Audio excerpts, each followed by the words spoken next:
মদিনায় একটা হুজুর আছে, নাম তার কাব ইবনে মালিক। কি নাম? নাম তার কাব ইবনে মালিক। তিনি হলেন তাওরাতের জ্ঞানে জ্ঞানী, জব্বুরের জ্ঞানে জ্ঞানী, ইঞ্জিলের জ্ঞানে জ্ঞানী। চলো না আমরা ওই হুজুরকে ভাড়া করে নিয়ে আসি এই হুজুরির মোকাবেলা করার জন্য। আবু জাহেল, উতবা, সাহেবা, ওলীদ ইবনে মুগিরা, আবু সুফিয়ান বিরাট অঙ্কের টাকা নিয়ে চলে গেল মদিনায়। ওই কাব ইবনে মালিকের খুঁজতে খুঁজতে মুরব্বির সঙ্গে দেখা হলো, যিনি এই হুজুরির বাবা। ডেকে বলতেছে, মুরব্বি, তুমিও মুরব্বি, আমিও মুরব্বি। মক্কার লোক মহা বিপদে আছে। এক মোহাম্মদ এমন কালেমা দাওয়াত দিচ্ছে, সব লোকগুলো ওই হুজুরির দলে চলে যাচ্ছে। মুরব্বি মুরব্বি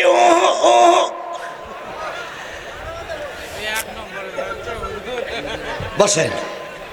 আচ্ছা শোনেন, আরে বাবা দেরি করো। আল্লাহর নবীকে লোভ দেখানো হলো। আল্লাহর নবী লোভের কাছে কি মাথা নত করলেন? এই মুসলমান কথা বলেন, লোভের কারণে কি মাথা নত করলেন? এবার আবু জেহেল চিন্তা করলো, আমাদের কথা জাতি শোনে না, আমাদের কথা জানি বুঝতেছে না। আমরা যদি এই হুজুরির পরিবর্তে আর একটা হুজুর, এই হুজুরির বিপক্ষে আর একটা হুজুরকে মাঠে নামাই দিতে পারি, তাহলে সেই হুজুরির ফতোয়া জাতি গেলবে।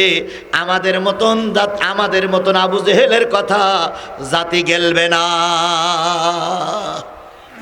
তাই শুরু হলো হুজুর কেনাকাটার পর্ব শুরু হলো।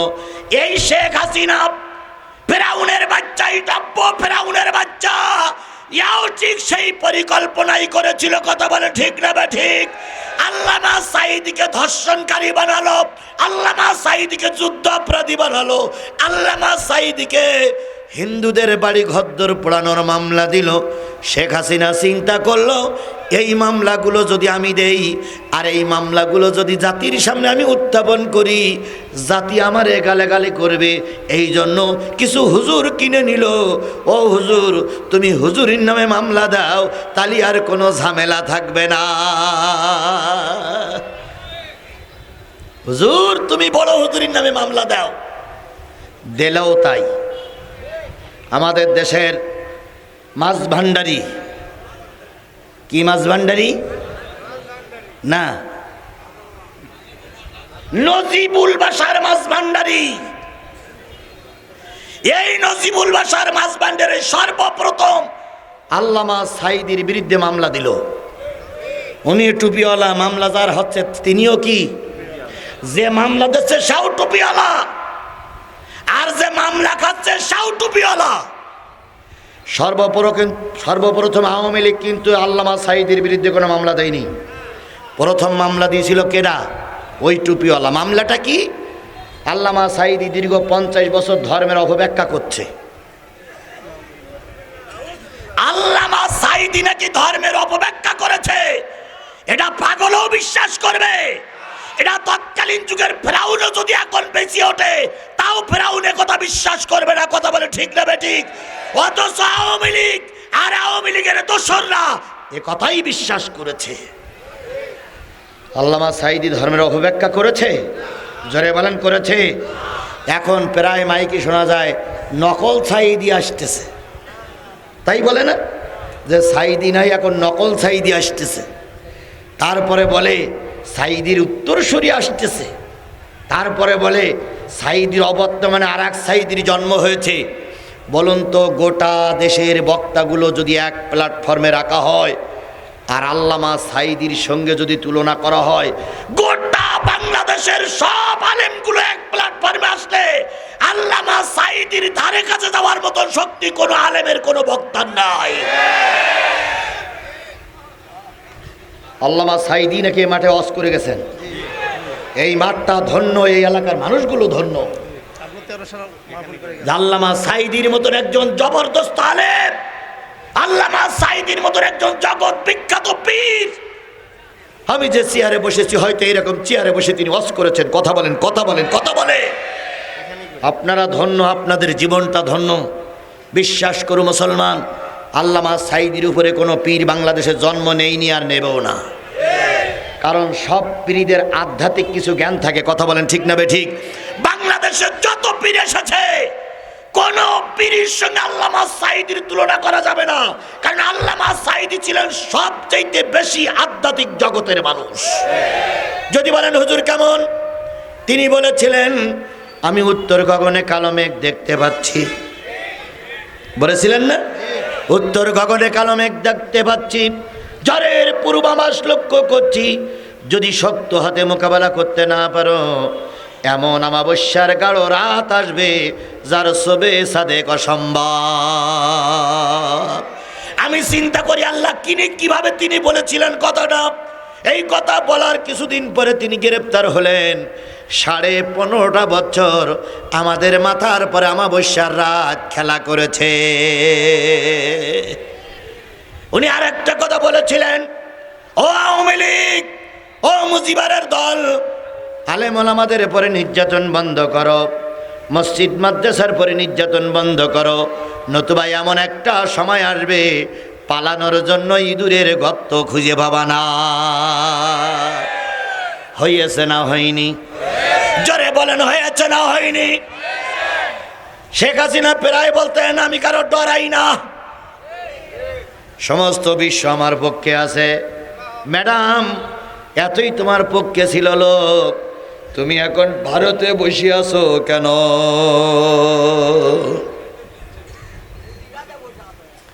তাহলে আল্লামা সাঈদীর কথা ওটা কাজে লেগেছে না লাগেনি? 2 নম্বর গেল। 3 নম্বর, আল্লামা সাঈদী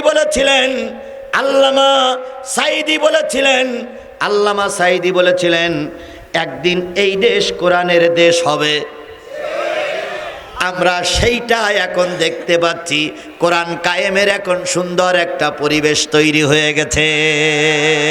আল্লাহ যেন এই পরিবেশটা আমাদের ধরে রাখার তৌফিক দান করেন। আবু জাহেল চিন্তা করলো আমাদের ফতোয়ায় কাজ হলো না, আমাদের মামলায় কাজ হলো না, মুহাম্মাদের বিরুদ্ধে একজন হুজুর লাগাইয়া দাও। হুজুরদের শত্রু কিন্তু হুজুররাই, হুজুরদের শত্রু কিন্তু হুজুররাই। কথা বলেন ঠিক না ঠিক?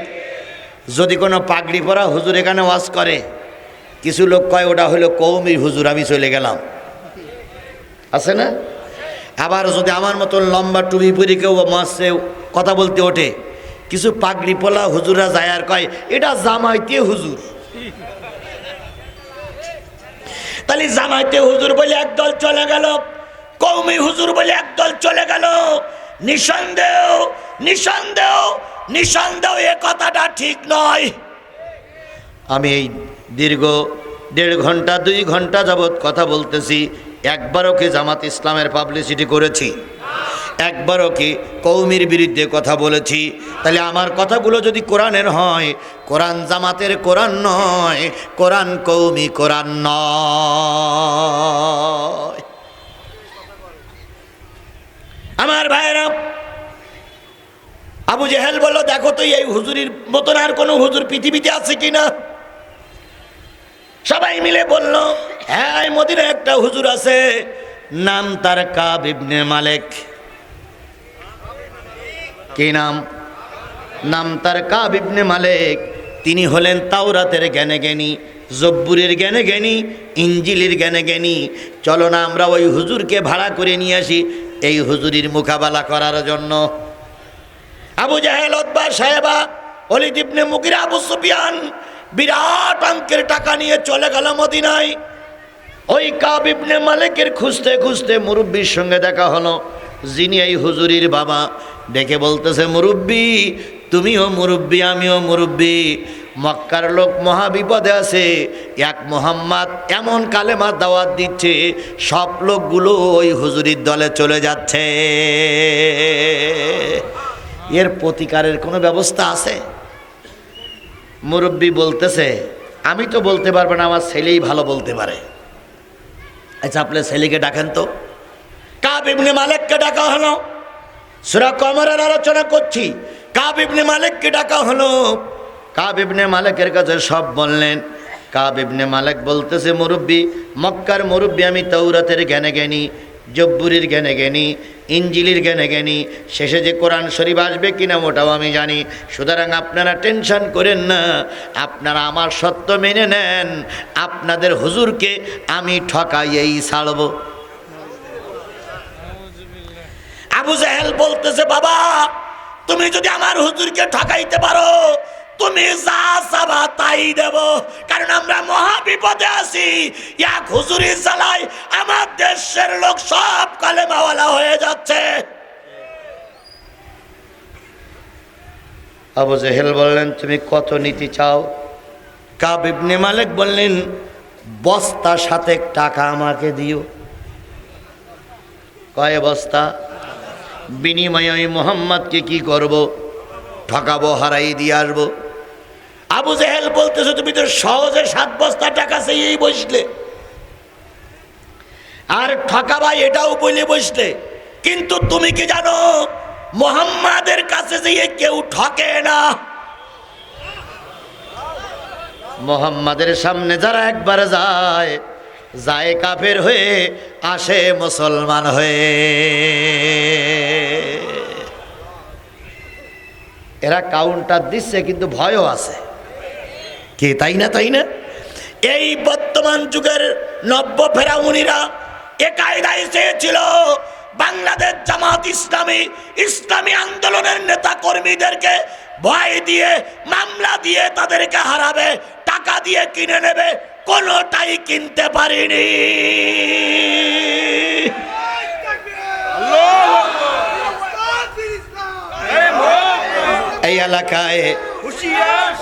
এই এলাকায় বিএনপির লোক বেশি। বগুড়ার মাটি হলো বিএনপির ঘাঁটি। আমি স্যালুট করি বিএনপির লোকদের। বুকে হাত দিয়ে বলুন তো, বিএনপির লোকেরা গত নির্বাচনের সময় টাকা বেচাকেনা হয়েছে না হয়নি?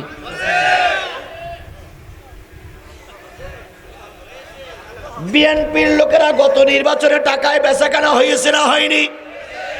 এমনকি সহসভাপতি জাতীয় কি বলে দল গঠনের পর থেকে তিনিও বিরাট টাকায় বিক্রি হয়ে গেছে। কথা বলেন ঠিক না ঠিক?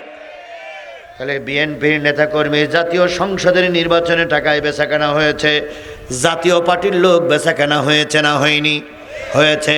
চরমনায় হুজুরির হাত পাকা, তিনিও কিন্তু কখনো সরকারের পক্ষে ছিল, কখনো বিপক্ষে ছিল। কথা বলেন ঠিক না বেঠিক? তাহলে সবাই টাকার কাছে বিক্রি হয়ে গেছে। একটা দল, একটা সংগঠন নেতাদের ফাঁসির কাস্টে ঝুলাইছে, কিন্তু টাকায় বিক্রি হয়নি। কথা কি ঠিক? কথা কি ঠিক?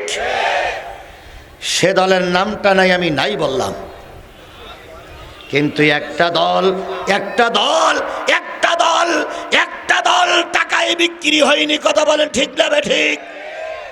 আল্লামা সাঈদীর যখন ফাঁসির কাস্টে নিয়ে যায়, আল্লামা সাঈদীর যখন মৃত্যুর রায় হয়, আল্লামা সাঈদীর যখন মারার পরিকল্পনা হয়, শেখ হাসিনা দূত পাঠাই দিয়ে বলেছিলেন, হুজুর আপনি ইসলামী দল থেকে বেরিয়ে আসেন, যা চাবেন তাই দেব, আপনাকে দেশের রাষ্ট্রপতি বানিয়ে দেব, আপনাকে দেশের এই দেব সেই দেব।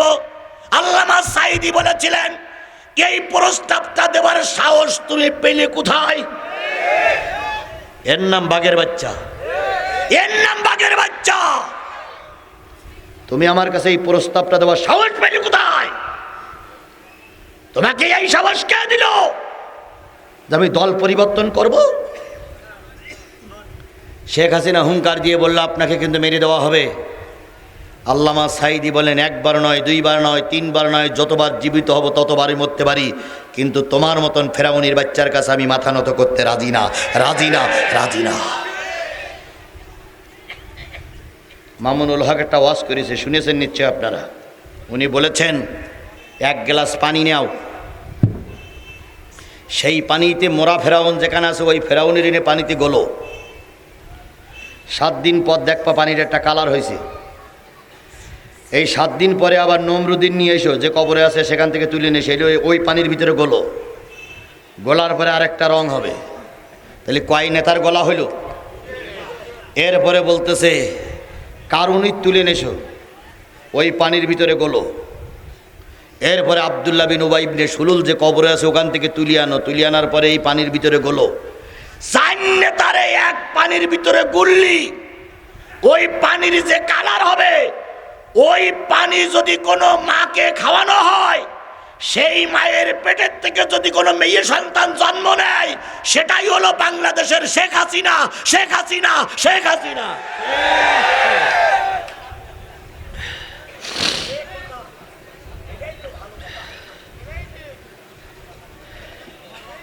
ভাই আমার নামে আর মামলা দিয়েন না ভাই। যদি এই কথা শুনে কারো রাগ হয় তাহলে মামলাটা কার নামে দিতে হবে? মামুনুল হকের বিরুদ্ধে, কারণ মামুনুল হকের কথা আমি রিলে করলাম। বিএনপি, জাতীয় বিএনপি জামাতের লোক সবাই জানে মামুনুল হকের কথাটা 100% সত্য। এত বড় হিটলার, এত বড় রক্ত পিপাসু, এত বড় হায়না, এত বড় জঙ্গি, এত বড় সন্ত্রাসী বাংলার ইতিহাসে আর পৃথিবীতে কেউ দেখিনি। কথা বলেন ঠিক না বেঠিক?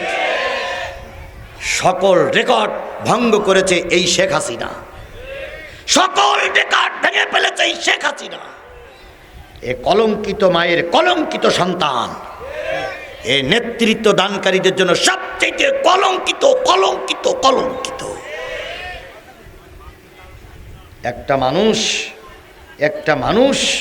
একটা মানুষের গলায় ছুরি দিতে পারে না। কথা বলেন ঠিক না বেঠিক? বজলুল হুদাকে যেদিন ফাঁসিতে ঝুলাবে, আরো 3 জনকে ফাঁসিতে ঝুলানো হলো, শেখ হাসিনা বললেন বজলুল হুদাকে আমি জবাই করব। উনি চলে গেলেন জেলখানার ভিতরে, ছেলেদের নিয়ে গেলেন, দলের লোকদের নিয়ে গেলেন, বললেন তোমরা এর পা বাঁধো। পা বান্ধা হলো, হাত বান্ধা হলো, এরপরে কোমরে দড়ি পরানো হলো। 5 জন পার পরে বসে আছে, 4 জন মাথা ধরে দাঁড়িয়ে আছে, পা হাত বান্ধা।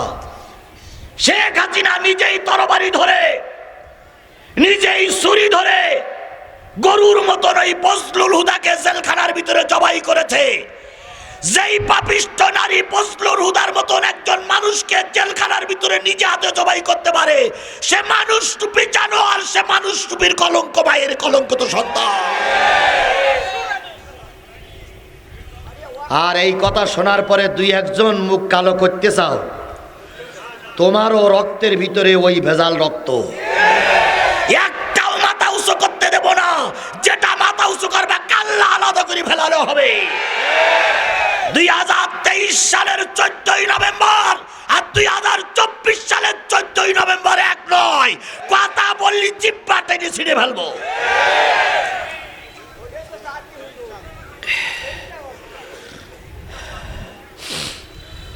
হয় বোঝোতে বোঝো, আর না বুঝলে আপা যে পথে গেছে তুমিও সেই পথে চলে যাও।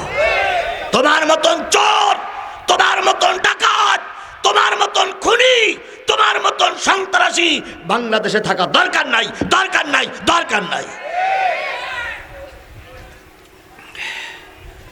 চলবে, চলবে, চলবে, বাস।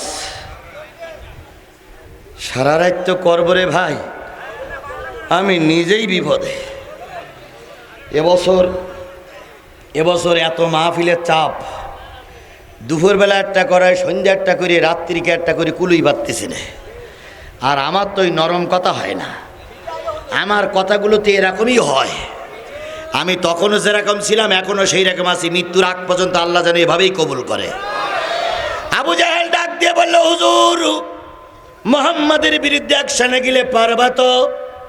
কাব ইবনে মালিক মদিনার হুজুর বলল, অবশ্যই পারবো। আবু জাহেল বলল, কি প্রশ্ন করব আমি একটু শুনি।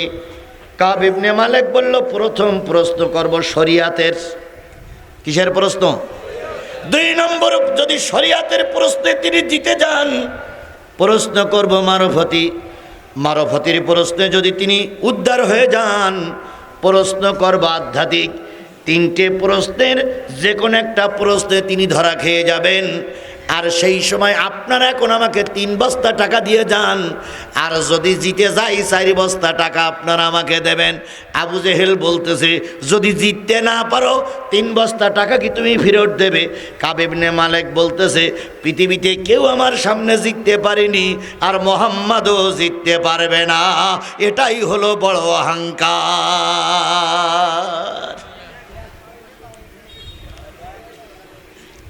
এরকম অহংকারী হুজুর আমাদের সমাজে ছিল না? ছিল না? জোরে বলেন, ছিল কি ছিল না? উড়িয়ে এসে ওয়াজ করতেন। তিনি একবার ওয়াজের মাহফিলে বলেছিলেন, সরকার আপনাকে ধন্যবাদ জানাই, রাজাকারের বিচার করেছেন। তারপরে আরেক হুজুর বলেছিল সাইদি একটা ভণ্ড, সাইদির জেলখানায় শুধু রাখলে হবে না, তারও ফাঁসিতে ঝুলাইতে হবে। এই 2 জন হুজুর বিমানে চড়ে ওয়াজ করতেন। সেই 2 জন হুজুর ছিল দারুণ জনপ্রিয়তা বক্তা। কিন্তু এখন বাংলাদেশ জামাত ইসলামীর ছেলেরা যখন রাস্তায় নেমেছে, ওই 2 হুজুরের মাহফিল বাংলাদেশে প্রায় জায়গায় বন্ধ হয়েছে।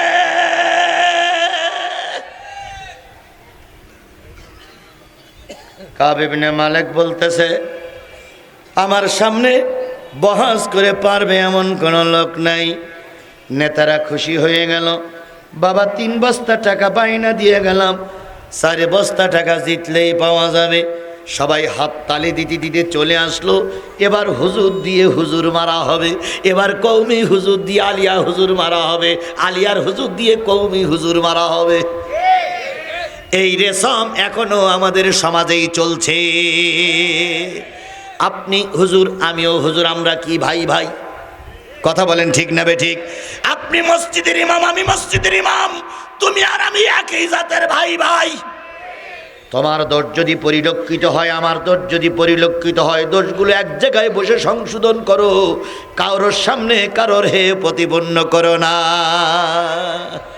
আলেমে আলেমে বিভেদে এখন জালেমে জালেমে দোস্তি, আলেমে আলেমে বিভেদে এখন জালেমে জালেমে দোস্তি, পথের ঠিকানা জানা নাই কারো, কে কোথায় পাবে স্বস্তি। আলেমে আলেমে বিভেদে এখন জালেমে জালেমে দোস্তি, পথের ঠিকানা জানা নাই কারো, কে কোথায় পাবে স্বস্তি। নির্ধারিত সময় আসলো, মক্কায় একটা আনন্দর বন্যা বয়ে যাচ্ছে। এবার মোহাম্মদ শেষ, মোহাম্মদ শেষ, মোহাম্মদ শেষ। জামাতের নেতৃবৃন্দকে যখন ফাঁসিতে ঝুলাইছিল, আবু জেহেলদের মতন এই বর্তমান যুগের আবু জেহেলেরা যারা চলে গেছে, এরাও আনন্দ করেছিল। অনেক হুজুররা আনন্দ মিছিল বের করেছিল। কথা বলেন ঠিক না ঠিক?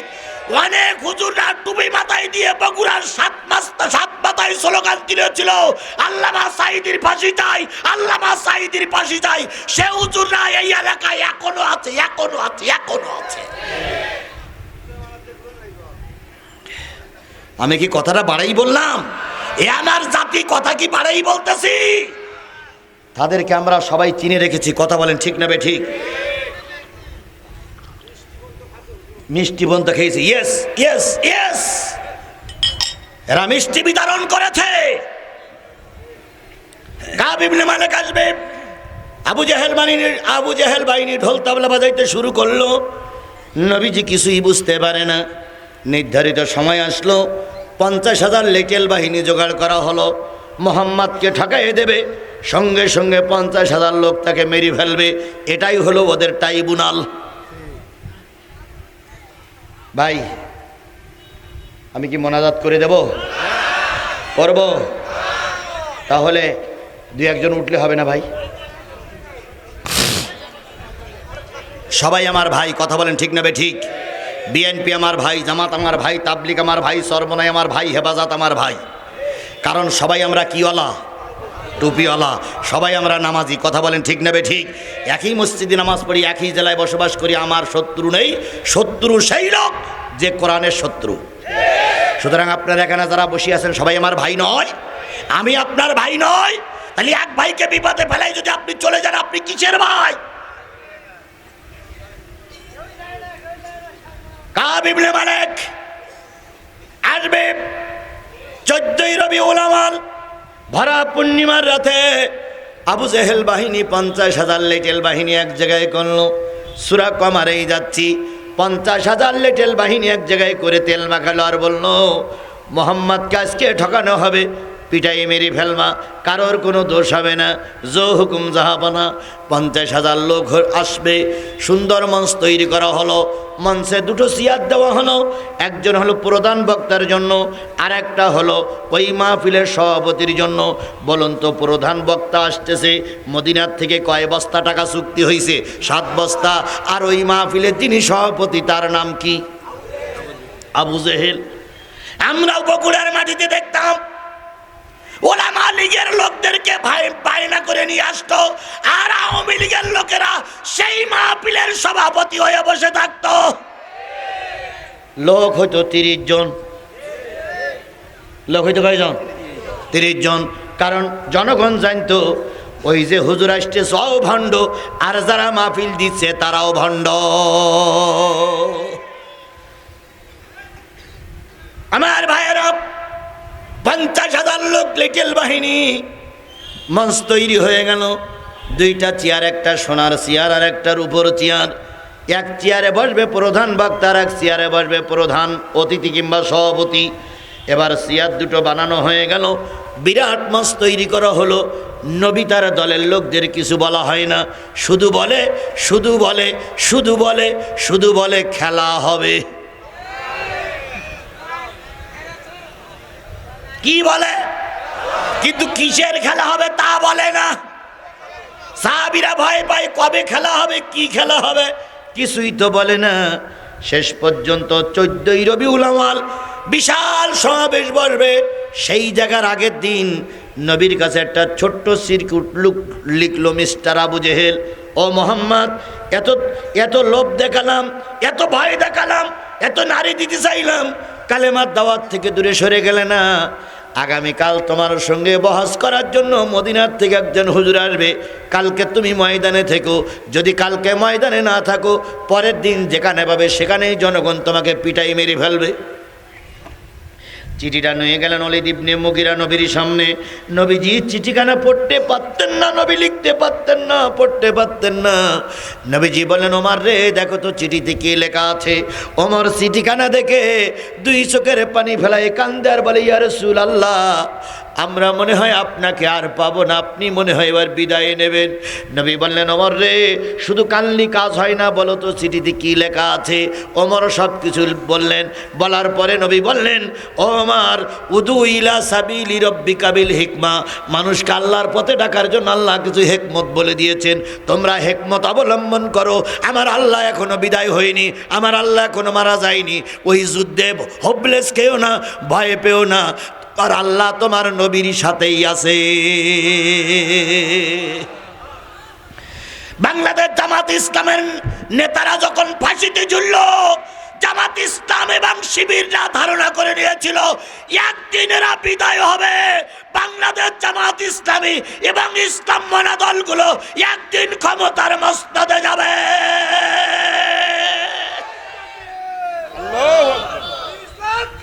সেই সময় এখন আমাদের হাতছানি দিয়ে ডাকতেছে, কথা বলেন ঠিক না বে ঠিক? এই সময়টা আমরা অবহেলা করলে চলবে না। এই সময়টাকে অবশ্যই কাজে লাগানো লাগবে। নবীজি বলেন, ওমর, কয়জন আমরা মুসলমান? ইয়া রাসূলুল্লাহ, আপনি বাদে আমরা 40 জন। আপনি বাদে? নবীজি বললেন, 2 জন করে কাতারবদ্ধ হও। আগামীকাল সন্ধ্যার আগেই 20টা জায়গায় 2 জন করে বসে পড়বা। ওরা থাকবে কয় হাজার, আর তোমরা থাকবা 40 জন। 20 জায়গার থেকে দাঁড়িয়ে বলবা, অন্যায় কোনো বিচার আমরা মানি না। তোমরা লোক কয়জন? কয় জায়গার থেকে দাঁড়াই বলবা। আর আবু জেহেল আর ওই বড় হুজুর মঞ্চে বসে বসে চিন্তা করবে, এ লোক তো সব মোহাম্মদের দলে।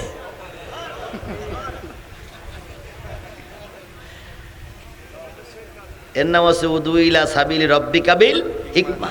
এটা হলো হিকমা। হুকুম যা পানা, যেমন কথা তেমন কাজ। 40 জন লোক চলে গেলেন ভিতরে।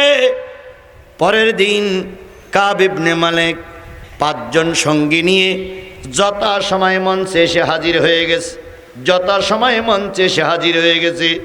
এবার মঞ্চে এসে যখন আবু জেহেলের সঙ্গে মোসাফা করতেছে, কোলাকুলি করতেছে, তখন আবু জেহেল বলতেছে, হুজুর মোহাম্মদ হয়তো এখনই আসবে, প্রশ্ন কি করবেন তা কি আপনি ভেবে বুঝে আসছেন?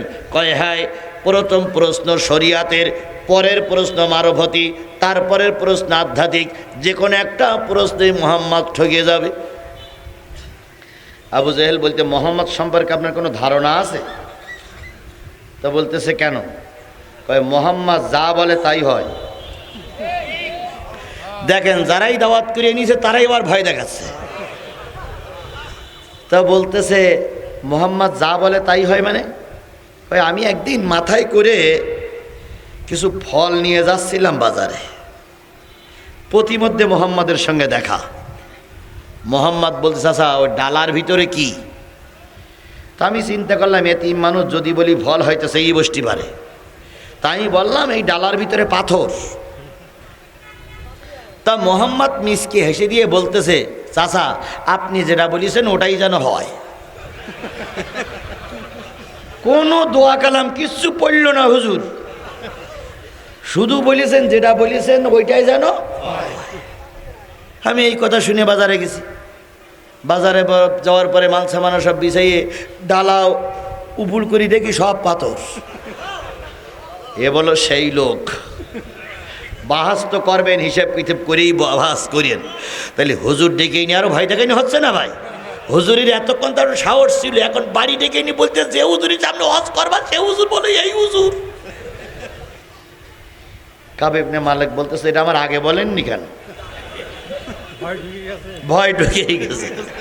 তো বলতেছে আগে বললি তো তুমি আসছে না হুজুর। তা বলতেছে আর কোনো কথা? কয় আরো আছে। কয় কি? একদিন আমি বসে আছি, মুহাম্মদ সাল্লাল্লাহু আলাইহি সাল্লাম আমার সামনে এসে বলতেছে, চাচা ইমানের কালেমাটা গ্রহণ করুন, জান্নাতের পথ ধরুন। আমি তখন বললাম, আবু জেহেল শোনো। আমি তখন বললাম, মোহাম্মদ শোনো, তুমি যে কথাগুলো বলো এগুলো তো ভ্রান্ত কথা, ভণ্ড কথা। সুতরাং তুমি সব নবীরা মজেজা দেখাইছে, তুমি কি একটা মজেজা দেখাইতে পারবা? মোহাম্মদ বললেন, চাচাজি কি মজেজা দেখতে চাও? আমি তখন পকেটের ভিতরে একটা পাথর ছিল, পাথরটা হাতের ভিতরে নিয়ে বলতেছি, বলো তো আমার হাতের ভিতরে কি? কাব ইবনে মালিক বলতে, তারপর কি হইল, তারপর কি হইল, তারপর কি হইল? ভয় দেখাচ্ছে না? তারপর কি হইল, তারপর কি হলো? আবু জেহেল বলতেছে, বাবা হুজুর। তারপরে আমি হাত উঁচু করলাম। নবী বললেন, চাচা আপনার হাতের ভিতরে যেটা আছে সেটা যদি স্বীকার করে, আরও যদি কালেমা শাহাদাত পড়ে, তাহলে কি আপনি মুসলমান হবেন?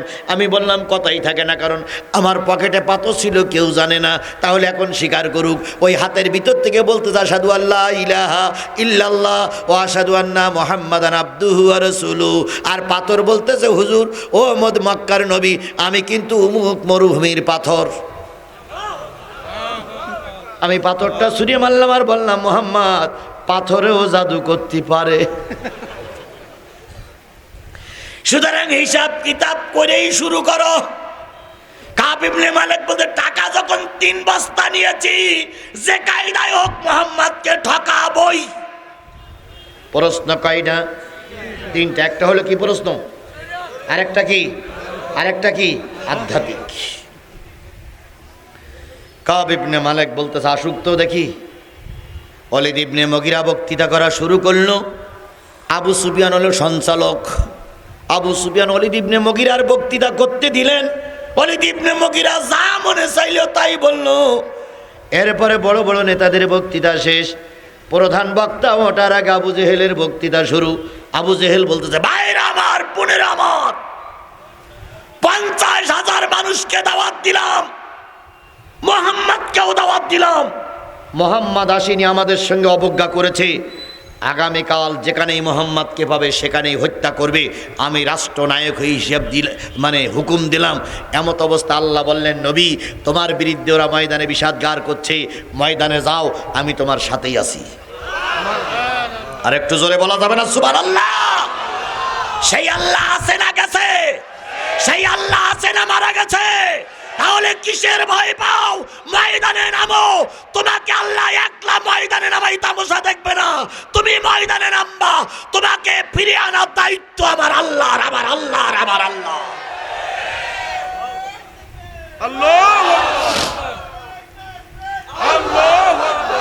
আজকে এখানে যারা বসে আছেন বুকে হাত দিয়ে বলুন তো, দুলু সাহেব মঞ্চের থেকে কথা বলে নেমে গেলেন আর তার বাহিনীকে বললেন জিহাদি যদি আজকে রাজনীতির কথা বলে জিহাদির মঞ্চের থেকে নামাইয়ে দেবা। আমি তখন দুলু সাহেবের সামনেই বসা ছিলাম, উনি মঞ্চে বসে বক্তৃতা করছে, আমি আপনাদের মতন কাতারে বসা। শীতকাল ছিল, মুখ ঢেকে রেখেছে, কেউ চিনতে পারতেছে না। উনি চলে গেলেন। এবার কর্তৃপক্ষ বললেন, প্রধান বক্তা আশেপাশেই কোথায় আছে, আমাদের সঙ্গে যোগাযোগ হচ্ছে, উনি পাশেই আছে কিন্তু আমাদের সঙ্গে দেখা করিনি, উনি অল্পক্ষণের ভিতরেই মঞ্চে আসবে। আমি কাউকে দেখা করিনি, আমি ওইখান থেকে মাফলার পরে মঞ্চে উঠে যাই না, মাফলার খুলেছি, জনগণ বুঝলো হুজুর এসে গেছে। আমি সেদিন 2 ঘন্টা 15 মিনিট কথা বলেছিলাম, মঞ্চে দাঁড়িয়ে চ্যালেঞ্জ করেছিলাম, বাপের বেটা থাকলে জিহাদির সঙ্গে মোকাবেলা করতে এসো, দেখি তুমি কোন মায়ের দুধ খেয়েছ আর আমি কোন মায়ের দুধ খেয়েছি। ওরা ক্ষমতায় ছিল, তারপরে কেউ মোকাবেলা করার জন্য আসেনি, সাহস পাইনি। কথা বলে ঠিক না বেঠিক? আর এখন সব কটা পালিয়েছে। এখন আমার সঙ্গে না, ইসলামের সঙ্গে মোকাবেলা করার মতন কোনো শক্তি এলাকায় নেই। কথা বলেন ঠিক না বেঠিক? সুতরাং এখন মুখ বুজে থাকার প্রশ্নই ওঠে না। আল্লাহর নবী, আল্লাহ বললেন মুহাম্মদ ময়দানে যাও। ওরা একা একাই ময়দান দখল করে নিল। আল্লাহর নবী পূর্ণিমার চাঁদের রাত্রিতে 14ই রবিউল আওয়ালে চাঁদের রাত্রিতে একখান সাদা রুমাল মাথায় দিয়ে আস্তে আস্তে করে হাঁটি হাঁটি পা পা করে কাবার উত্তর সত্তর দিয়ে আবু কুবাস পাহাড়ের পাদদেশের দিকে আসতেছে। আবু জেহেল মাথা উঁচু করে বলতেছে, আবু সুফিয়ান কে আসে? আবু সুফিয়ান বলতেছে, মুহাম্মাদই আসতেছে। আবু জেহেল বলতেছে, আসার চাইতে না আসাই ভালো ছিল। আবু সুফিয়ান বলতেছে, বস করার জন্য 7 বস্তা টাকা দিয়ে হুজুর আনলে, এখন বলতেছে না আসাই ভালো ছিল। আবু জেহেল বলতেছে, যে হুজুর ভাড়া করে নিয়ে আসছি, আমার বিশ্বাস আমাদের মুহাম্মাদের কাছে এ হুজুর পারবে না, আমাদের মুহাম্মাদেই জিতে যাবে। তাহলে ওরাও জানতো মুহাম্মদ সত্য নবী। কথা বলেন ঠিক না বে ঠিক? আজকে বাংলাদেশের সব মানুষ জানে, সচিব জানে, কেয়ারটেকার সরকারের প্রধান যিনি তিনিও জানে, শেখ হাসিনা জানে, বাংলাদেশের জানে না, জানে না, জানে না, জানে না। একদল হুজুরকে যুদ্ধ অপরাধীর মামলা দিয়েছ, ধর্ষণের মামলা দিয়েছ, কিন্তু ওই হুজুরদের নামে গোটা তোমরা দিতে পারোনি। এর নাম ইসলাম, এর নাম ইসলাম, এর নাম ইসলাম। সুতরাং এই নির্ভেজাল মানুষগুলো যদি ক্ষমতায় যেতে পারে, আমার দেশটা হবে সোনার দেশ, আমার দেশটা হবে সোনার দেশ। কথা বলেন ঠিক না ঠিক? আমরা কি সোনার দেশ চাই না? আমরা কি সোনার দেশ চাই না? তাহলে বিএনপি এবং জামাতের পক্ষ থেকে যাকে এখানে নির্বাচন করার জন্য প্রতীক দিয়ে পাঠানো হবে, আল্লাহর কসম সবাই তার পক্ষে সাপোর্ট করবে। কোন অবস্থায় ভাগাভাগি করার সুযোগ নেই। কথা বলে ঠিক না ঠিক? এই অবস্থায় যদি বিএনপি জামাত দুই পাশে দাঁড়িয়ে যায়, আমার দেশে আমার দেশে আমার দেশে ওই আওয়ামী লীগ আবার মাথা উঁচু করে দাঁড়াবে। আসবারি দেবানাথ বলা কাজ না, টুস করে ঢুকে পারবে, টুস করে ঢুকে পারবে। হয়ে গেছে, হয়ে গেছে ভাই, উঠেন না, হয়ে গেছে, মোনাজাত হবে এখন। আমার ভাইয়েরা, আবু জাহেল এই কথা বলার পরে নবী আসলেন। নবী এসে বলতেছে, আসসালামু আলাইকুম। কত সুন্দর কথা, দেখেন, আসসালামু আলাইকুম। আবু জেহেল প্রধান বক্তার গায়ে ঠেস লাগাই বলতেছে, ঘুমাচ্ছেন? মুহাম্মদ হাজির। কেতাবে আসছে, বুখারীর হাদিস, কাব ইবনে মালিক, যিনি কয় বস্তা টাকায় চুক্তি করে এসেছেন?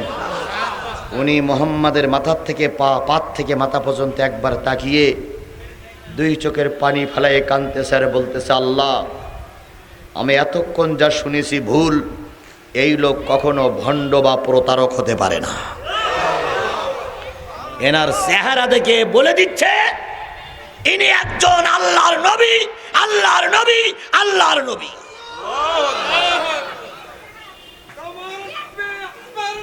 বিশ্ব নবী, বিশ্ব নবী। চেহারা দেখে বোঝা যাচ্ছে ইনি হলেন একজন প্রকৃত নবী। কিন্তু হুজুর কিসে বিক্রি হয়ে গেছে? টাকায় বিক্রি হয়ে গেছে। আবু জেহেল বলতেছে, প্রশ্ন করুন। কয়টা প্রশ্ন? তিনটা প্রশ্ন। কাব ইবনে মালিক বলতেছে, আপনার নাম মোহাম্মদ, পিতার নাম আব্দুল্লাহ, দাদার নাম আব্দুল মুত্তালিব, কোন জন্মে? কুরাইশ বংশে। আপনি কি নিজেকে নবী বলে দাবি করতেছেন? কাব ইবনে মালিকের প্রশ্ন। আল্লাহ নবী বললেন, আমি নিজেকে নবী বলে দাবি করি না, আল্লাহ আমাকে নবুয়াত দিয়েই পাঠিয়েছে। ভদ্রলোকের প্রশ্নের উত্তরগুলো এরকমই হয়। মা কানা মুহাম্মাদুন আবা আহাদিম মির রিজালিকুম ওয়ালাকির রাসূলুল্লাহি ওয়া খাতামান নাবিয়্যিন। আল্লাহ নবী বললেন, আমি নবীর দাবিদার নই, আমাকে কি বানিয়ে পাঠিয়েছে? নবী বানিয়ে পাঠিয়েছেন কে? কাব ইবনে মালিক বললেন, ভাই, মুসা আলাইহিস সালাম ছিলেন আল্লাহর পয়গম্বর, ইব্রাহিম ছিলেন আল্লাহর পয়গম্বর। মুসার মুজিজা ছিল হাত উঁচু করলে বগলের থেকে লাইট বাহির হতো। মুসা আলাইহিস সালামের মুজিজা ছিল পানিতে বাড়ি দিলে কি হয়ে যেত? রাস্তা হয়ে যেত। ইব্রাহিমের মুজিজা ছিল আগুন ঠান্ডা হয়ে গেছিল। আপনি যদি আল্লাহর নবী হন, একটা মুজিজা আমাকে দেখান। কাব ইবনে মালিক বললেন, ভাই আমার, তাওরাত জব্বুর ইনজিল পড়েছো, কি মুজিজা তুমি দেখতে চাও? আমাকে বললে আমি চেষ্টা করে দেখতে পারি। কাব ইবনে মালিক বললেন, যদি তুমি প্রকৃত আল্লাহর নবী হয়ে থাকো, এই পূর্ণিমার চাঁদটা দ্বিখণ্ডিত করে দেখাও। মাথার পরে পূর্ণিমার চাঁদ, আজকেও কিন্তু পূর্ণিমার চাঁদ মাথার পরে যাওয়ার সময় দেখে নেবেন। পূর্ণিমার চাঁদটা দ্বিখণ্ডিত করে দেখাও।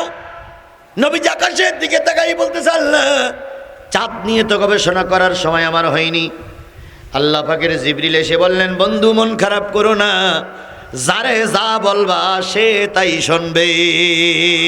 কারণ তুমি এই 50,000 মানুষের সামনে বিপদে পড়েছ, আল্লাহ তোমার বিপদে ফেলে তামাশা দেখবে না। নবীজি এবার বললেন, চাঁদ রে, তুই তো জানিস আমি আল্লাহর পয়গম্বর, আমি নিজেকে কখনো পয়গম্বর বলে দাবি করি না। যদি প্রকৃত আমি আল্লাহর পয়গম্বর হয়ে থাকি, ধর্ম প্রচারের সাথে এই কাফেরদের মোকাবেলার সাথে চাঁদটা দ্বিখণ্ডিত হয়ে যা। আরেকটু জোরে বলেন সুবহানাল্লাহ। বলার সাথে সাথে চাঁদের কম্পন শুরু হলো। চাঁদ দুই ভাগ হয়ে গেল। চাঁদ দুই ভাগ হয়ে আবু কুবাস পাহাড়ের দুই পাদদেশে পড়ে গেল। বলুন তো, মঞ্চে বসে আছে কোন কোন নেতা? আবু জেহেল আর ওই হুজুর আর কাফের বাহিনী। মঞ্চের সামনে বসে আছে কয় হাজার? 50,000 মুসলমান মাত্র কয়জন?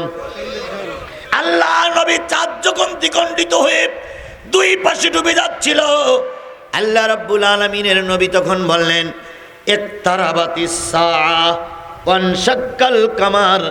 আল্লাহ জিবরাইলের দিয়ে আয়াত নাজিল করে দিয়ে বললেন, কিয়ামত নিকটবর্তী হয়ে গেছে, জাতি দেখো চাঁদ দ্বিখণ্ডিত হয়ে গেছে। আল্লাহ বলতেছে, ইকতারাবাতিস সাআ ওয়ানশাক্কাল কামার, চাঁদ দ্বিখণ্ডিত হয়েছে, কিয়ামত কিতা এসেছে, নিকটবর্তী হয়েছে, কিয়ামত সামনে এসেছে, চাঁদ দ্বিখণ্ডিত হয়ে গেছে।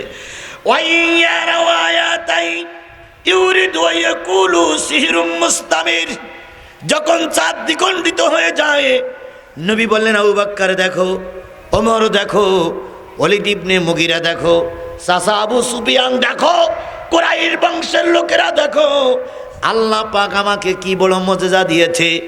আমার হাতের ইশারায় সাতটা দ্বিখণ্ডিত হয়ে পাহাড়ের দুই পাদদেশে পড়ে গেছে। দেখো দেখো দেখো দেখো দেখো। নবীজি খুশি হয়ে বলতে, দেখো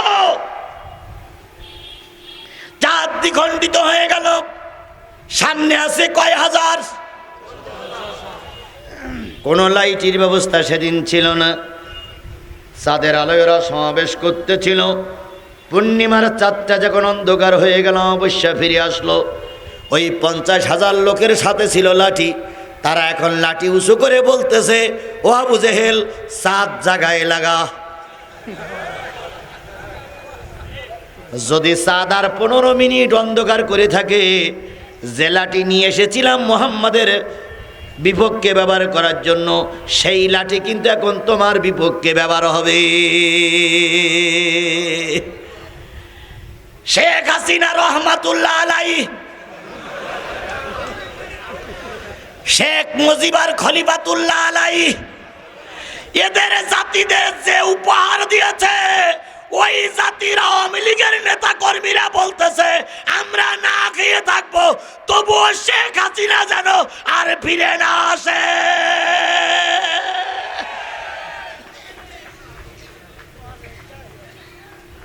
অন্যদিন কি হয়? আজকেই যদি ওয়াজ হয় তো অন্যদিন কি হয়? ওনারা প্রায় বলতেন, এটা আমার আব্বার স্বপ্ন ছিল, স্টেডিয়াম এটা আমার আব্বার স্বপ্ন ছিল, পদ্মা সেতু এটা আমার আব্বার স্বপ্ন ছিল, যমুনা সেতু বঙ্গবন্ধু সেতু আব্বার স্বপ্ন ছিল। তাহলে সব যদি আব্বার স্বপ্ন থাকে, আপনি পালাই গেলেন, ওটাও আব্বার স্বপ্ন ছিল।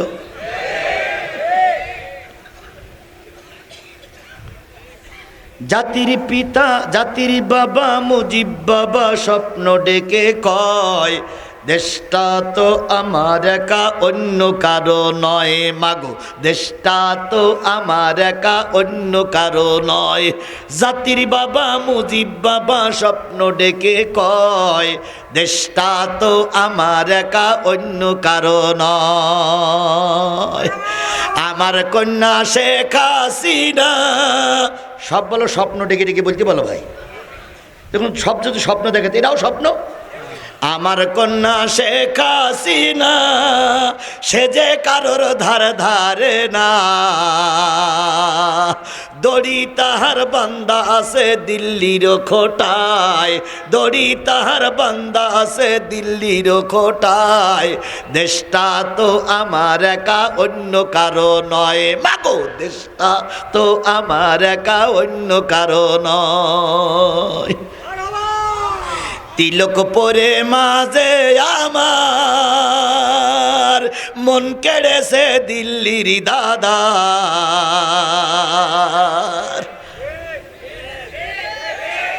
কথা বলেন, কথা বলেন। সিঁদুর পরে মাঝে আমার মন কেড়েছে দিল্লির দাদার। সেই আশীর্বাদে মাঝে আমার থাকবে ক্ষমতায়, আশীর্বাদে মাঝে আমার থাকবে ক্ষমতায়। দেশটা তো আমার একা অন্য কারো নয়। মাগো, দেশটা তো আমার একা অন্য কারো নয়। মাগো, তুমি সাবধান থেকো, যেই না কুকাম করতে আসো।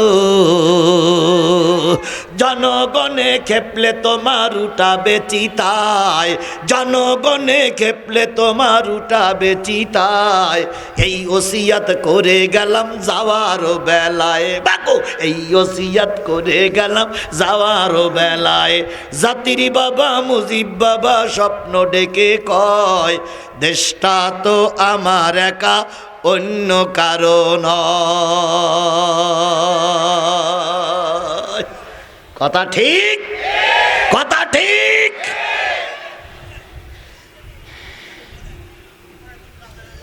আচ্ছা হইল। আমার ভাইয়েরা, যে জিনিসটা বুঝাতে চাচ্ছি যাচ্ছিলাম সেটা হলো কয় হাজার মানুষ মুজিজা দেখার পরে নবীজি যখন বললেন এরাও দেখো কি সুন্দর মুজিজা, সবাই দেখলো। কাফেরেরা বলল সিহিরুম মুস্তামির, ও আল্লাহ এতদিন দেখতাম দুনিয়ায় জাদু চলে, এখন দেখি চাঁদেও জাদু চলতেছে। 50,000 লোক বলছে আবু জেহেল চাঁদ জায়গায় লাগা। আবু জেহেল নিচে যেই বলতে ভাতিজা গর্জন শুনিয়েছাও ভাতিজা, 50,000 লোক বলতে চাঁদ জায়গায় লাগা। তো ওখানে আমার কোনো ক্ষমতাই নাই, ভাতিজা তুই আমার মারির থেকে বাঁচা ভাতিজা, আমি কথা দিচ্ছি তোর পায়ে ধরে আমি কালকেই মুসলমান হয়ে যাব। ফান্দে পড়িয়া বগা কান্দে রে। হাসান মাহমুদ মাইক ধরলেই খালেদা জিয়ার কবরে না দেওয়া পর্যন্ত মাইক ছাড়তো না। হাসানুল্লাহ কিনু বিএনপির চরম শত্রুতা করেছে, কথা বলে ঠিক না বেঠিক? সেই হাসান মাহমুদ লন্ডনে বসে বলতেছে দেশ গঠন করার জন্য বিএনপির সঙ্গে আমরা হাত মিলাতে রাজি। ফান্দে পড়িয়া বগা কান্দে রে। কি বলেন বলেন বলেন বলেন? অনেকেই এখন সুর পাল্টাইছে, সুর পাল্টাইছে, সুর পাল্টাইছে। আমরা তোমাদের দেখে রেখেছি, জাতি তোমাদের চিনে রেখেছে, কথা বলেন ঠিক না বেঠিক? রাত বেশি হয়ে যাচ্ছে, বেশি দূরে যাব না, শেষ করতে যাই। কাব ইবনে মালিক যখন পারলেন না, আবু জেহেল যখন রসুলের পা জড়াই ধরলেন, নবীজি বলেন আল্লাহ সাত জায়গায় লাগাইয়ে দাও, কারণ নবী দয়ার মানুষ। আবু জেহেলের কান্নায় নবীর দয়া এসে গেছে, 4 জায়গায় লাগাইয়ে দাও। 4 জায়গায় লাগানো হলো। এবার আবু জেহেল বলতেছে বলিলাম না হুজুর তুমি পারবা না, টাকা যে 3 বস্তা নেছা ওটাও ফেরত দাও। কাব ইবনে মালিক তখন বলতেছে প্রশ্ন করতেছিলাম কয়টা হয়েছে, কয়টা? এখনো 2টা প্রশ্ন বাকি। এবার বলতেছে তাহলে প্রশ্ন করো। কাব ইবনে মালিক বলতেছে মুহাম্মদ সাল্লাল্লাহু আলাইহি সাল্লাম বলো তো আমার ছেলে মেয়ে কয়জন? এটা হলো মারফতি প্রশ্ন, আমার ছেলে মেয়ে। আচ্ছা বলুন তো সচিব সাহেবের কয়টা ছেলে মেয়ে? আমি জানি না, আমার কয়টা ছেলে মেয়ে সচিব সাহেব জানবে? এখন সচিব সাহেব যদি হঠাৎ করে বেরিয়ে বলে হুজুর খুব তো আজ করতেছেন, ছেলে মেয়ে কয়জন? তাহলে এ প্রশ্নের উত্তর কি আছে? আমার ছেলে মেয়ে কয়জন উনিও জানে না, ওনার ছেলে মেয়ে কয়জন আমিও জানি না। এখন কাব ইবনে মালিক বলতে বলো তো আমার ছেলে মেয়ে কয়জন? যদি এই প্রশ্নের উত্তর না দিতে পারে তাহলে হুজুরির এবার কি করা হবে? চৈদ্দানা করা হবে। এটা কোনো প্রশ্ন হলো? আল্লাহ নবী চিন্তা করলেন এরা আমার ঠকানোর জন্য সব কিছু করতেছে। এখন এদের এই প্রশ্নের উত্তর দিতে গিয়ে যদি এখানে উত্তর দেই ওই টাকা কর হুজুর, ওই সাত্তন্যাসী হুজুর বলবে প্রশ্নের উত্তর সঠিক হয়নি। এবার ওমরকে ডেকে বললেন ওমর কাবার চত্বরে যাও, যেয়ে দেখো 5 জন গাজা টাইনতেছে। এই 5 জন হজরত, এই 5 জন কাব ইবনে মালিকের সঙ্গে আসছে, ওদেরকে ডেকে নিয়ে এসো। সাক্ষী হাজির না করলে এর প্রশ্নের জবাব দেওয়া যাবে না, কারণ টাকার লোভে সত্যটারে মিথ্যা বানাতে পারে, মিথ্যাটারে সত্য বানাতে পারে। 5 জনকে ডেকে আনা হলো। 5 জন ডেকে আনার পরে এবার বলতেছে তোমাদের কাব ইবনে মালিক তোমাদের হুজুর কয় হ্যাঁ, তোমরা যখন এসেছো তৌরাত জব্বর শুনেছে কয় হ্যাঁ। আমি একটা প্রশ্নের উত্তর এখন দেবো। 50,000 লোক লাঠি নিয়ে বসে আছে, আমাকে এখনই মারবে, তার আগে সঠিক হলি হ্যাঁ বলিও, বেঠিক হলি না বলিও। ওরা 5 জন লোক নত হয়ে গেল, মনটা নত হয়ে গেল, যেহেতু নবীর ওয়াজ কাজে লেগে গেছে। এবার নবীজি বলতেছে কাব ইবনে মালিক বলো প্রশ্ন কয় আমার ছেলে মেয়ে কয়জন? নবী বললেন তোমার একটা নুলো মেয়ে আছে, প্রতিবন্ধী মেয়ে আছে। এই মেয়েটা হাঁটতে চলতে পারে না, সব সময় ঘরের ভিতরে শুয়ে থাকে। ওই 5 জন লোক, ওই যারা কাব ইবনে মালিকের বডিগার্ড হয়ে আসছিল, তারা সবাই বলতেছে ঠিক ঠিক ঠিক।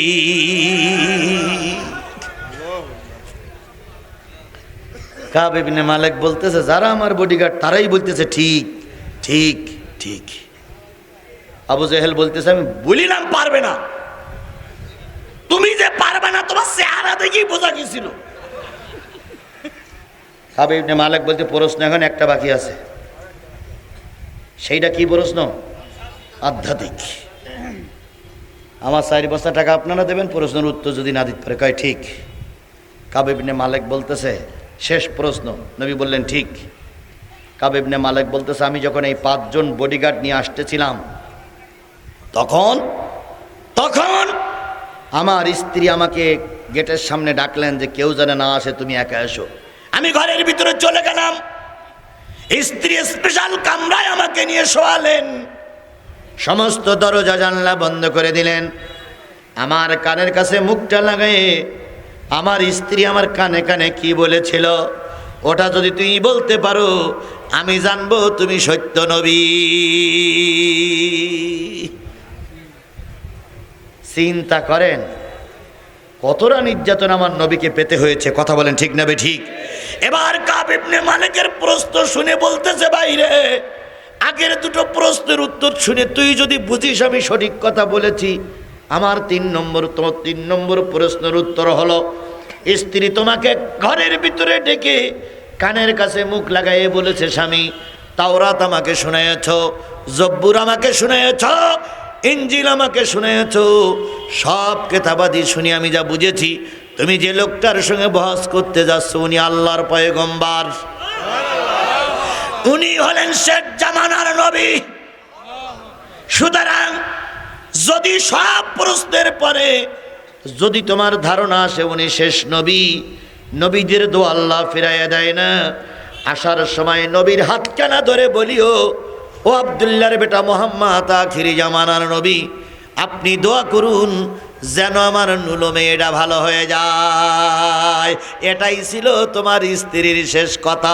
আমার সামনে আসার সাথে সাথেই দোয়া করে দিয়েছি, বাড়ি যেয়ে দেখবা তোমার নুলো মেয়েটা হাঁটা চলা করতেছে, বাড়ি যেয়ে দেখবা তোমার নুলো মেয়েটা ভালো হয়ে গেছে, তোমার প্রতিবন্ধী মেয়েটার প্রতিবন্ধী নাই। কাব ইবনে মালিক যে কথাটা বলেছিল সেটাই আল্লাহ নোট করেছে, ওয়াকাযাবু ওয়াত্তাবাউ আহওয়াআহুম ওয়া কুল্লু আমরিম মুস্তাকির। সুবহানাল্লাহ বলেন, আল্লাহু আকবার বলেন। আল্লাহর নবীর কথা শুনে কাব ইবনে মালিক বললেন, বন্ধু এতক্ষণ বাহাস করে যা বুঝলাম, তাওরাত জব্বুর ইনজিল পড়ে যা বুঝলাম, আপনি হলেন শেষ জামানার শেষ পয়গম্বর। তোমরা কালেমা পড়ো আর নাই পড়ো, আমি নবীর হাতে হাত দিয়ে কালেমা পড়ে নিলাম, লা ইলাহা ইল্লাল্লাহু মুহাম্মাদুর রাসূলুল্লাহ। আল্লাহর নবী আর কাব ইবনে মালিক যখন কোলাকুলি করতেছিলেন, মুসাফা করতেছিলেন, কালেমা পড়তেছিলেন, আবু জেহেল তখন বলল আবু সুফিয়ান ময়দান থেকে পালাও, কারণ 2 হুজুর এখন এক হয়ে গেছে, কওমি আর আলিয়া এক হয়ে গেছে, এবার সংসদে কোরআন যাবে, ঠেকানো যাবে না, তাড়াতাড়ি ভারতে চলো।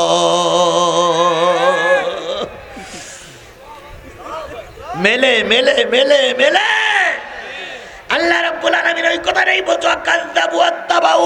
এই ভাই এই আল্লাহর বান্দা মোনাজাত, বাপ মা কবরে নাই, তাদের জন্য দোয়া করব। হয়ে গেছে তো, আমি তো বুঝতে পারতেছি আমার আলোচনা শেষ, টাইম 12টা বেজে গেছে, টাইম হয়ে গেছে, মোনাজাতে করি হবে। আমি শুধু বলি যখন এত কিছু বোঝার হলো, তারপরে এই আবু জেহেল বাহিনীকে ইসলাম গ্রহণ করলো, ওরা পালাই যাচ্ছিল। আল্লাহ তখন বলতেছে, ওয়াকাযযাবু ওয়াত্তাবাউ আহওয়াহুম, তারা নিজেদের নফসের খায়েশ পূরণের জন্য ময়দান থেকে চলে গেল আর বলল, কাব ইবনে মালিকও মিথ্যাবাদী, মুহাম্মাদও মিথ্যাবাদী। 2 জনকে মিথ্যা কথা বলে ওরা পালাই চলে যাচ্ছে। মুসলমানদের সংখ্যা আছে কত? কয় ভাগ? 20 ভাগ। ওখান থেকে বলতেছি, ইয়া রাসূলুল্লাহ, আবু জেহেল বলো পিছনের দরজাতে পালাচ্ছে। আলী তখন দাঁড়াই বলতেছে, পালা রে পালা, জলদি পালা, নইলে তোদের গলায় জুতোর মালা। পালা রে পালা, জলদি পালা, নইলে তোদের ঘরে ঝুলবে তালা। হুজুর আসছে বাতিল তো কাঁপছে, নবী আসছে বাতিল তো কাঁপছে, এবার হবে প্রতিশোধের পালা, পালা রে পালা, জলদি পালা, নইলে তোদের গলায় জুতোর মালা। আমাদের বেলায় হয়েছে ও তাই। যেই না ইসলামপন্থীরা ক্ষমতায় আসলো, আবু জেহেলের মেয়েরা, আবু জেহেলরা পালাইয়ে চলে গেছে। কি বলে পালালো? অকুল্ল আমরি মুস্তাকির। ওরে বাপরে বাপ, ওরে বাপরে বাপ, ওরে বাটপার। ওরা তখন বললো ওরে বাপ রে বাপ, এরা সব এক হয়ে গেছে, আর থাকা যাবে না, পালা, শিগগির বিমানে স্টার্ট দে। ওরা পালাই চলে গেল। সত্যটা গ্রহণ আবু জেহেল করিনি, এরাও সত্যটা গ্রহণ করছে না। কথা বলেন ঠিক না ঠিক? সুতরাং আজকের এই মাহফিলের শেষ শিক্ষা হলো, আপনারা আমরা কি সবাই কোরআনের পক্ষে থাকতে চাই? কোরআনের পক্ষে যদি আপনি থাকেন, আপনার 1 নম্বর কাজ হচ্ছে 5 ওয়াক্ত সালাত আদায় করতে হবে। যে ব্যক্তি 5 ওয়াক্ত সালাত আদায় করে না, সে বড়, যত বড় হুজুর হোক, সে আসলে মুসলমান না। তাহলে আজকের থেকে নিয়ত করব, যতদিন বেশি আছি কোরআনের ছায়াতলে থাকবো, কয়েক ওয়াক্ত নামাজ ঠিক মতন আদায় করব। কারা কারা 5 ওয়াক্ত নামাজ আদায় করবেন বলে নিয়ত করেছেন, আল্লাহরে দেখাই দেন। জোরে একটা তাকবীর দেন, নারায়ে তাকবীর। 1 নম্বর। 2 নম্বর, যতদিন বেঁচে আছি মিথ্যা কথা বলবো না ইনশাআল্লাহ। 3 নম্বর, যতদিন বেঁচে আছি কারোর আমানাতের খেয়ানাত করব না। 4 নম্বর, মেয়েদের জন্য বলি, যত মা বোন আসছেন নিয়ত করুন, অশুনলে শুধু হবে না, নিজের শরীরের হেফাজত করতে হবে। যে নারী পর্দা করে না, তার হজের 1 পয়সাও দাম নাই। এই জন্য সকল মা বোনদের পায়ের পরে হাত রেখে বললাম, আপনার মতন একজন মায়ের থেকে আমাদের সচিব সাহেব জন্ম নিয়েছি, আপনার মতন একজন মায়ের পেট থেকে আমি আজিজুল ইসলাম জন্ম নিয়েছি। সুতরাং আপনার পেটটা অত্যন্ত দামি পেট মা। ওই দামি পেটটা যদি দামি করে রাখতে পারেন, আপনার পেটের থেকে সচিব জন্ম নেবে, আপনার পেটের থেকে আজিজুল হক জন্ম নেবে, আপনার পেটের থেকে মামুনুল হক জন্ম নেবে, আপনার পেটের থেকে আমির হামজা জন্ম নেবে, আপনার পেটের থেকে আব্দুল্লাহ আলামিন জন্ম নেবে, আপনার পেট থেকে আল্লামা সাইদি জন্ম নেবে। সুতরাং আপনার পেটটা ঠিক করুন, আপনি পদ্মাশীলা হন, স্বামী যে কায়দার হোক সেই কায়দার খেদমত করেন। আর নারী পুরুষ আমাদের সকলের আজকে শপথ হবে, যতদিন এই বাংলার জমিনে কোরআন দিয়ে দেশ শাসিত না হবে, ততদিন পর্যন্ত ময়দান ছেড়ে ঘরে বসে থাকবো না। আজকের থেকে, এই মুহূর্তে থেকে নিয়ত করলাম, কোরআন প্রতিষ্ঠা না হওয়া পর্যন্ত 1 সেকেন্ডের জন্য ময়দান বাতিলের কাছে ছেড়ে দেব না, দেব না, দেব না, দেব না, দেব না। আল্লাহ আমাদের এই কয়টা ওয়াদার পরে টিকে থাকার তৌফিক দান করুক। আপনি, আমি, সচিব, মাওলানা সাহেব সবাই যেন এক জান্নাতের ভিতর থাকতে পারি। আল্লাহ আমাদের সবাইকে এক জান্নাতের মেহমান হিসেবে কবুল করুক। ওয়া আখিরু দাওয়ানা আনিল হামদুলিল্লাহি রাব্বিল আলামিন। সূরা ফাতিহা ইখলাস শরীফ পড়ি। বিসমিল্লাহির রহমানির রহিম, আলহামদুলিল্লাহি রাব্বিল আলামিন, আর রহমানির রহিম, মালিকি ইয়াউমিদ্দিন, ইয়্যাকা না'বুদু ওয়া ইয়্যাকা নাস্তাঈন। উঠলে হবে না, দোয়া হবে। গায়রিল মাগদুবি আলাইহিম ওয়ালাদ-দাল্লিন। কুল হুয়াল্লাহু আহাদ, আল্লাহুস সামাদ, লাম ইয়ালিদ ওয়া লাম ইউলাদ ওয়া লাম ইয়াকুল লাহু কুফুয়ান আহাদ।